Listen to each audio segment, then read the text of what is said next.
বসন্তের রং মানুষের মনে লেগে গিয়েছে। আর ইতিমধ্যেই এই মরশুমে কিন্তু আমাদের রঙের সাথে রঙের গানও বেরিয়ে গিয়েছে, তোমাদের বসন্তের গান। তো কতটা স্পেশাল তোমাদের কাছে বসন্তের উৎসবের সাথে বসন্তের গান? ভীষণ আনন্দ হচ্ছে। কলকাতা শহরের বুকে দাঁড়িয়ে আমরা সেলিব্রেট করছি এবং বলছি আজ বসন্ত ডেকেছে আমাকে। তোমার আমি গলায়- গানে গানে বলি।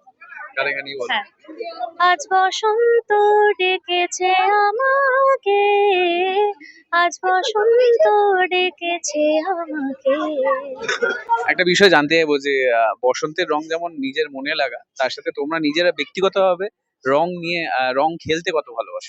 আমি এককালে খুবই ভালোবাসতাম খেলতে, বন্ধুদের সাথেও খেলা হতো। এখন বন্ধুরা নানা রকম কাজে, চাকরির সূত্রে সবাই বাইরে, তাই এখন কিছু বছর হয়েছে যে রং আর খেলা হয় না। অনুপম? বন্ধুদের সঙ্গে ছোট বয়সে হোলি খেলার একটা অভিজ্ঞতা রয়েছে। Nostalgia রয়েছে। হ্যাঁ আছে, তবে দীর্ঘদিন খুব একটা খেলা হয় না। আর এখন কি পরিবর্তন হয়েছে সেটা তুমি ছোটবেলা যেহেতু কথা বলছো। এখন পরিবর্তন বলতে এই আজকে সন্ধ্যের থেকে একটা বড় পরিবর্তন হয়েছে, কারণ আমাদের নতুন গান মুক্তি পেয়ে গেছে। তোমার পছন্দের রং তোমাদের দুজনকে জিজ্ঞেস করবো, আর কেন? আমার পছন্দের রং পান্না। কেন সেটা আহ, বলা খুব মুশকিল। পান্না অ্যাট্রাক্ট করে আমাকে, পান্না রং। তোমার আমার প্রিয় রং বেগুনি, এবং এর কোনো কারণ নেই। তোমার জীবনে তোমার কাছে তোমার বস কে? আমার জীবনে আমি আমার বস। তোমার আমার জীবনে আমি আমার বস। শেষ দর্শকদের কি বার্তা দেবে? দর্শকদেরকে জানাই দোলের অনেক শুভেচ্ছা। দর্শককে জানাই হ্যাপি হোলি, খুব ভালো কাটাবে। তোমরা মাখাতে থাকো, আমরা ছবি তুলে স্ট্যাচু করো না, মাখাতে থাকো, স্ট্যাচু করলে যাবো। এইদিকে একবার, এইদিকে একবার।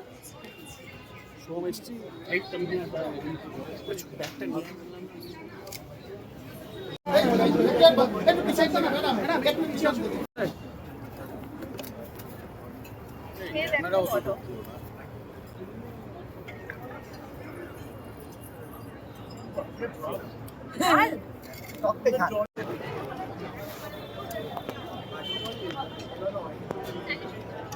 এটাও কারণ মিষ্টি।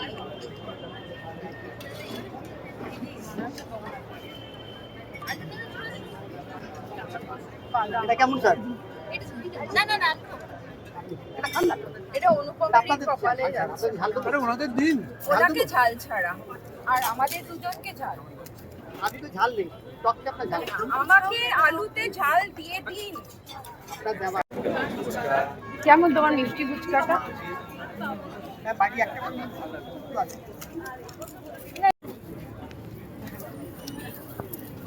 অনুপমেরটাই খালি ঝাল লাগছে।